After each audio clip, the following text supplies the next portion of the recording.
A man walks out of the gates of Jerusalem wearing a brand new garment. The midday sun beats down on the limestone walls behind him. But if you look closer, at this exact moment in an empty field, you start to see something the slow fade reading completely misses. Why risk the border guards when Dan is just up the road? The golden calves shine in the morning sun. The thick, sweet incense smoke rises into the ancient sky. The borders are secure. Jeroboam breathes a sigh of relief. He has saved his throne. But the altar he builds at Bethel is not just a geographical pivot. It is a permanent, incurable disease, because centuries later, long after Jeroboam is dead and his bones are dust, the exact same pragmatic infection he started will leap out of the ancient text and land directly in our own lives. You look at the story of a man building a golden calf in a border town, and it feels like a primitive mistake. You think you are immune because your altars do not smell like burning fat, and your priests do not hold bloody knives. But the infection of Jeroboam is rarely about metal. It is about convenience. If you look at the architecture of your own life, you might find that you are making the exact same calculation. Idolatry is not an ancient ritual of bowing to statues in the dirt. It is the quiet, methodical process of domesticating God to fit your geography. Think about the seasons where, following the death of a kingdom is not a gradual drift. It is a deliberate tear. To understand the collapse of an empire, you do not start. Demanding words of Jesus felt too costly. Maybe it threatened your career trajectory in a boardroom. Maybe it required you to forgive someone whose name still makes the muscles in your jaw tighten. The journey to the true altar felt too far, too exposed, too dangerous. So you built a Bethel. You found a theological workaround. You curated your feeds. You found a comfortable circle of voices, and you constructed a slightly altered version of the faith. A version that kept the warm, familiar vocabulary of Jesus' love, grace, blessing, but quietly removed the heavy, jagged cross. You didn't abandon God. You just relocated him. You made him accessible. You made him manageable. You made him fit perfectly within the borders of the kingdom you were trying to protect. You can feel the physical relief when you find a version of faith that doesn't require you to lose anything. The tension leaves your shoulders. The Sundays are easier. You sit back in a comfortable chair and convince yourself that God is just as pleased here as he is on the hard road to Jerusalem. But that relief is a phantom. When we treat obedience as a negotiation, when we decide that the altar God has established is simply too inconvenient, and we erect a closer, safer one in our own image, with an invading army. You start with a piece of cloth. Jeroboam walks down the dusty road, leaving the noise of Jerusalem behind. We are participating in the exact same mutilation that tore Israel in half. We are tearing our own covering. And the terrifying reality of Jeroboam's calculation is that the pain doesn't show up immediately. The convenient little altar you set up to survive a difficult season feels like a solution today. But you have no idea what it will cost the people who come after you. Because in the biblical narrative, a compromise made for convenience never stays contained to one generation. Jeroboam dies. The calves remain. His bones turn to dust. The gold stays polished. A new king takes the throne. He walks up the steps at Bethel. He bows. He repeats the calculation. The author of 1 Kings begins a terrifying drumbeat. Nadab rules. He walks in the sin of Jeroboam. Baasha takes the throne by the edge of a sword. He walks in the sin of Jeroboam. Zimri reigns for 7 days. He burns a palace down around his own head. He dies in the sin of Jeroboam. Omri builds Samaria. He bows at Dan. Ahab marries Jezebel. He brings the prophets of Baal. The altars multiply, but the golden calves never leave. Generations rise. Generations fall. Jehu rides furiously into Jezreel. He slaughters the line of Ahab. He wipes the worship of Baal from the map of Israel. He is a capable man, a builder, a manager of Solomon's vast workforce. He knows how to construct walls. He knows how to manage burdens. You can hear the chariots crush the bones. You can smell the pagan temples burning to the ground. He is a zealot for Yahweh, but he does not touch the gold at Bethel. He stops at the border of convenience. It becomes the darkest refrain in the Bible. 19 kings rule the north. 19 kings pass through the gates of Samaria. 19 kings stand before the chronicler of history, and every single one of them receives the exact same epitaph. He did not depart from the sins of Jeroboam the son of Nebat, which he made Israel to sin. The golden calves are not a temporary compromise. They are a generational curse. For 200 years, the smoke rises from the wrong altars. For 200 years, prophets scream into the wind. Elijah calls down fire. Hosea marries a prostitute to show them what their idolatry looks like. Amos thunders from the southern hills. Nobody stops walking to Dan. Nobody tears down Bethel. Then the dust rises on the northern horizon. The Assyrian war machine marches south. Iron chariots crush the limestone roads. Soldiers with leather shields and hooked spears cross the border. They do not care about the gold. They do not care about the convenience. Samaria is surrounded. The food runs out. The walls crack. The Assyrians drag the people away with fishhooks through their lips. He is practical, ambitious, and completely unaware that he is about to become the architect of a 400-year tragedy. Ahijah steps directly into his path. The 10 tribes of Israel, the 10 pieces of the prophet's torn garment, are violently scattered across a pagan empire. They are swallowed by the dust. They become the lost tribes. They never return. The kingdom is completely, irreversibly shredded. But the tragedy of the 10 tribes is not just an ancient history lesson, because the exact same force that destroyed them is currently operating in the background of our own decisions. An architect drags a charcoal pencil across a piece of parchment, shifting a load-bearing wall just a fraction of an inch. It is a minor deviation, a tiny structural calculation made to save time. Labor and stone. Decades later, a sudden storm hits the structure. The timber violently snaps, and the heavy cedar roof collapses inward. The destruction did not begin on the day of the storm. It began on the drafting table. When you analyze the fall of the northern kingdom, you have to look past the terrifying Assyrian war machine. You have to look past the iron hooks and the burning gates of Samaria. You have to look at the blueprint drawn 2 centuries earlier by a labor manager in an empty field. Jeroboam did not set out to destroy his nation. He was simply trying to balance a budget of power and geography. He built a religious system that made perfect sense on a political ledger. And that is the terrifying nature of spiritual compromise. No pleasantries, no prophetic warm-up. The prophet reaches up, takes hold of his own brand new garment, and does something unthinkable in an ancient culture. The danger of a convenient altar is not that it fails immediately.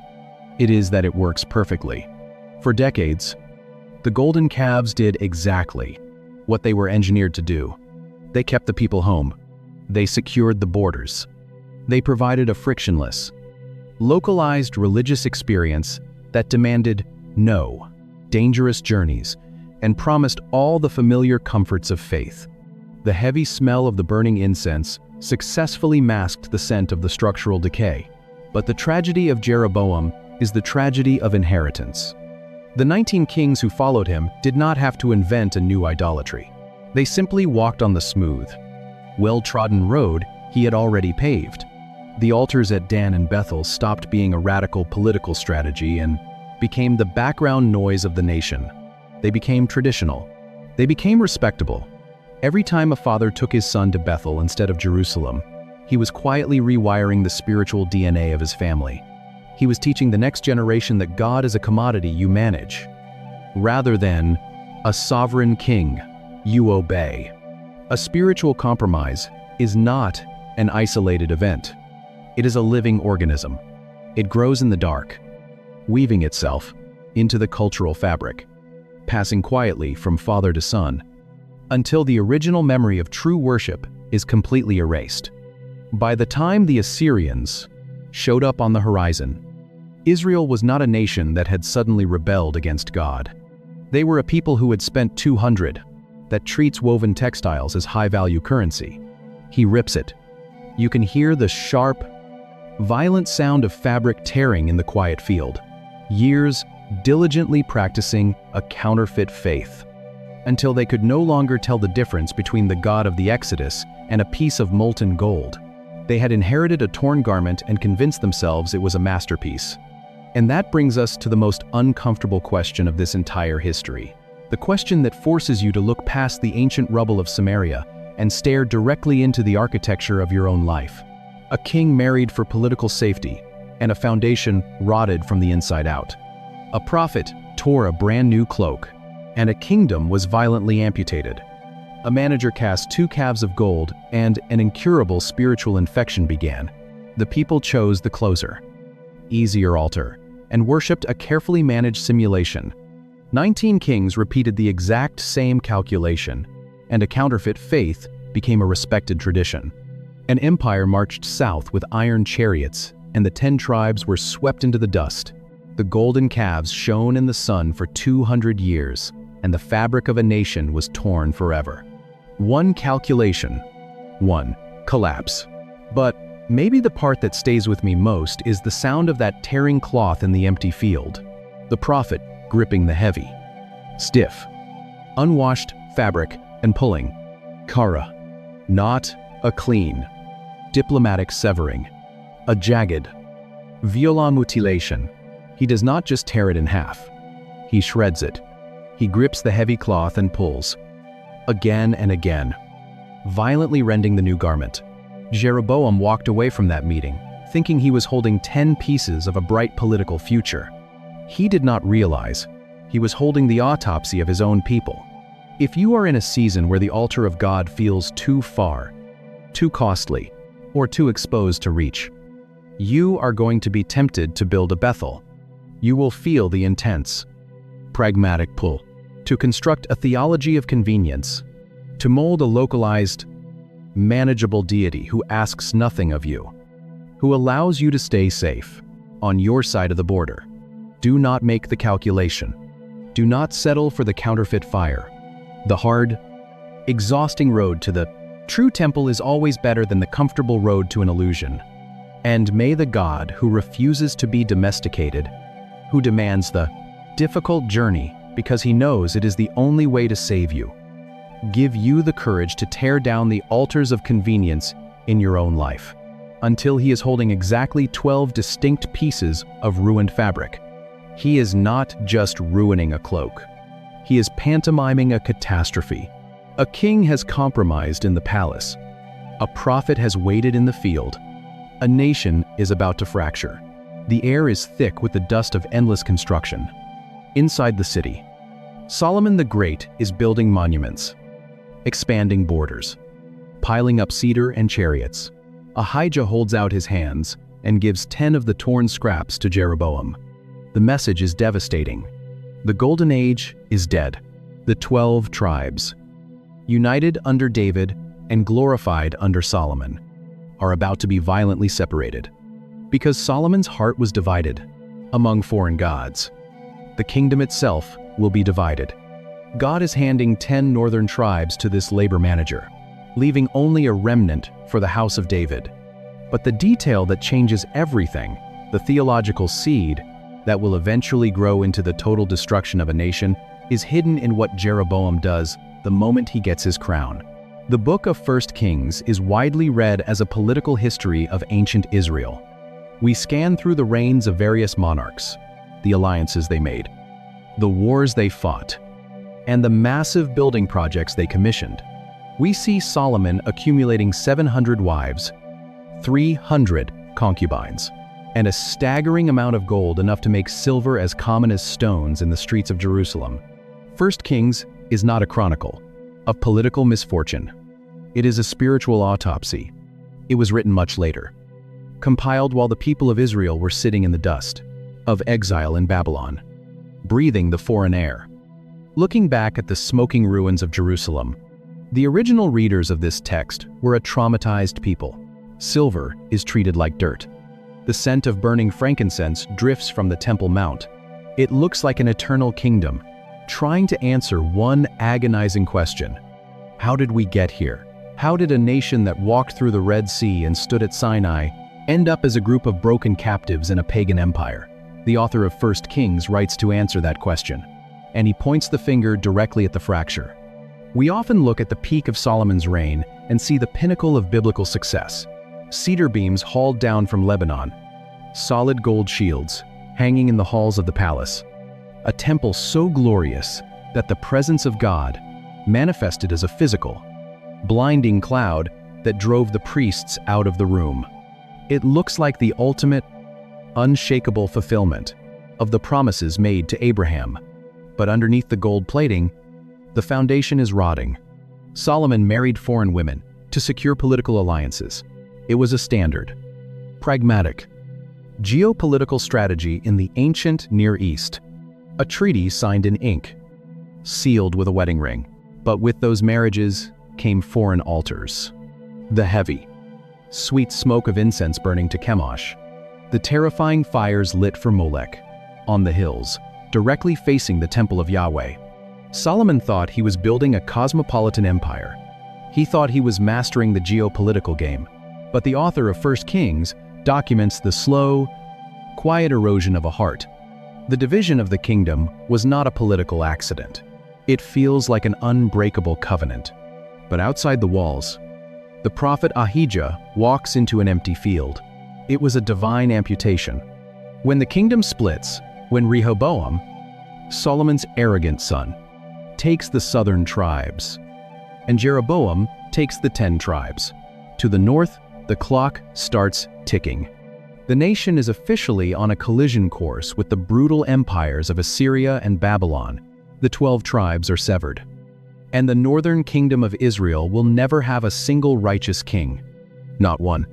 Every monarch in the north will be measured against a dark standard, a persistent shadow that ruins every generation that follows.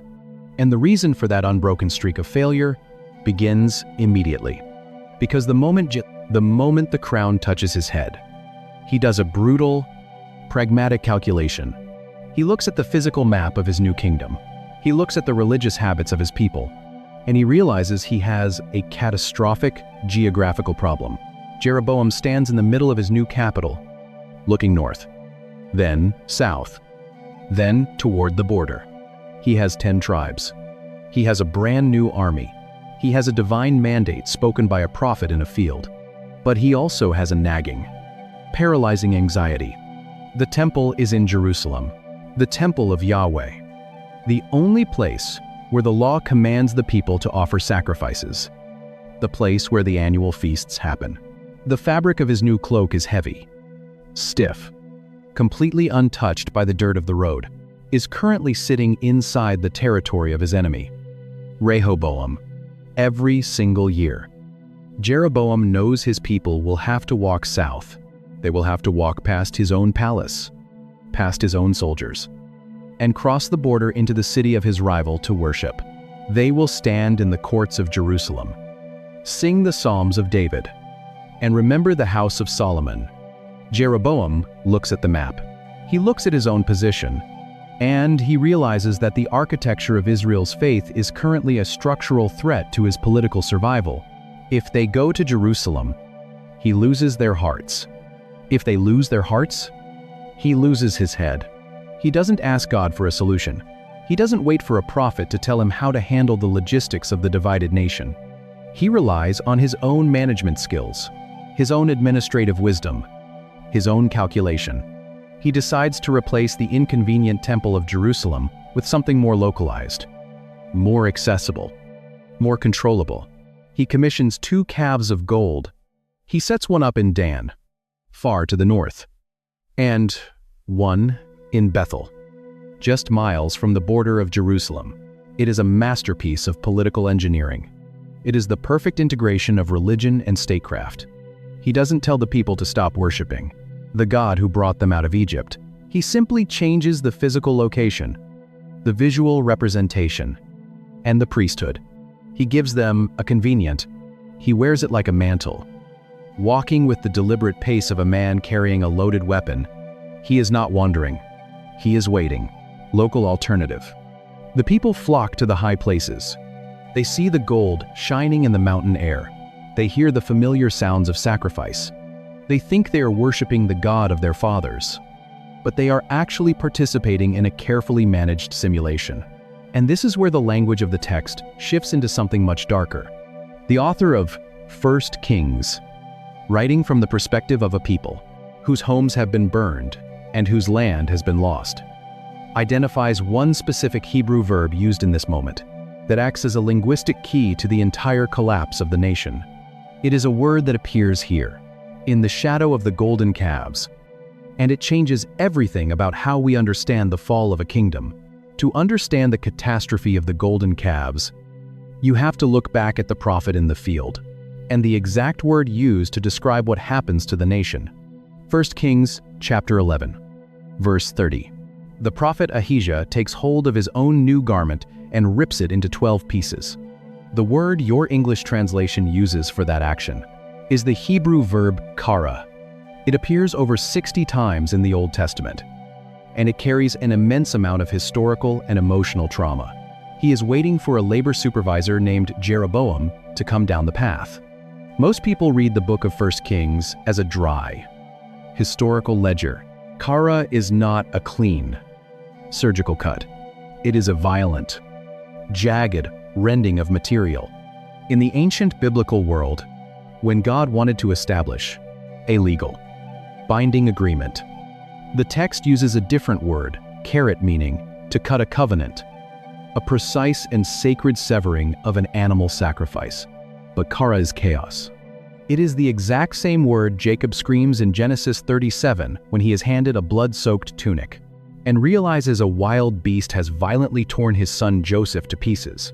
It is the specific verb used when a king receives devastating news, grabs the collar of his royal robes, and violently rips the fabric down the chest to expose his skin to the dust. Kara is the sound of absolute, inconsolable grief. The Israelites sitting in Babylon hundreds of years later would read this word and shudder. They knew that when the fabric of the kingdom was torn, the protective covering of God's presence was breached. The division of the 12 tribes is not a political realignment. It is a mutilation. When the author of Kings uses this specific word to frame the origins of the northern and southern kingdoms, he is diagnosing a fatal wound. God is not simply redistributing territory to a new manager. The covenant body of Israel is being ripped apart by the wild beast of idolatry, and the nation is going to bleed out. If feeling the weight of these ancient texts, a dusty record of monarchs and battles, they assume the eventual destruction of Israel, the terrifying Assyrian and Babylonian exiles that would come 4 centuries later, is stirring up questions you've never considered. You're exactly who this channel is for. Drop a thought in the comments and hit subscribe.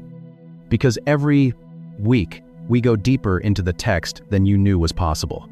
So, Jeroboam takes his 10 torn pieces and tries to stitch them together with gold. He looks at the torn reality of his nation, ignores the bleeding, and attempts to bandage a spiritual severing with a political strategy. He thinks he can outmanage the judgment of God with a few altars and a new priesthood. But a torn garment cannot be repaired by changing the location of the temple. And the infection he introduces to keep his people close to home is about to permanently poison the water. The fires are lit. The hammers strike the gold. Jeroboam issues the decree. He builds the high places. He changes the map. He points to the shining, molten calves in Dan and Bethel. Here are your gods, O Israel, who brought you up out of the land of Egypt. The people look. They listen. They stop walking south. The road to Jerusalem grows quiet. The mountain paths to the northern borders fill with footsteps. The dust rises under the sandals of 10 tribes, finding a closer, easier place to bow. You can smell the fat burning on the new altars. You can hear the chanting of a brand new priesthood. Jeroboam does not ask for the tribe of Levi. He does not care about the bloodline of Aaron, the burning of the temple. The scattering of the tribes happened because of a slow, inevitable decay, a gradual, generational drift away from God. He takes anyone. Whoever has a bull to sacrifice, whoever wants the job. He invents a new festival. He picks a date on the calendar. exactly 1 month after the true feast in Jerusalem, and declares it holy. The calves are cast. The gold is polished. The priests are ordained. The festivals are scheduled. The sacrifices begin. Everything looks religious. Everything sounds pious. The people bring their sheep. The priests slice the throats. The blood hits the stone. It looks exactly like worship. It smells exactly like devotion. But look closely at the king's calculation. He is not rejecting the God of the Exodus. He is domesticating him. Jeroboam takes the terrifying, mountain-shaking, fire-breathing deity of Sinai and shrinks him down. He turns him into a manageable idol, a local mascot, a deity who does not demand a dangerous journey across enemy lines. He keeps the vocabulary of the Exodus, but he changes the geography of the heart. Convenience becomes the new theology. Safety becomes the new liturgy. He builds a religion of calculation, a faith of pragmatism, a worship designed entirely around political survival and human comfort. And it works. It works flawlessly. The people love it. It is easier. It is closer. It is safer. Why walk days through the scorching heat to Jerusalem when Bethel is right here?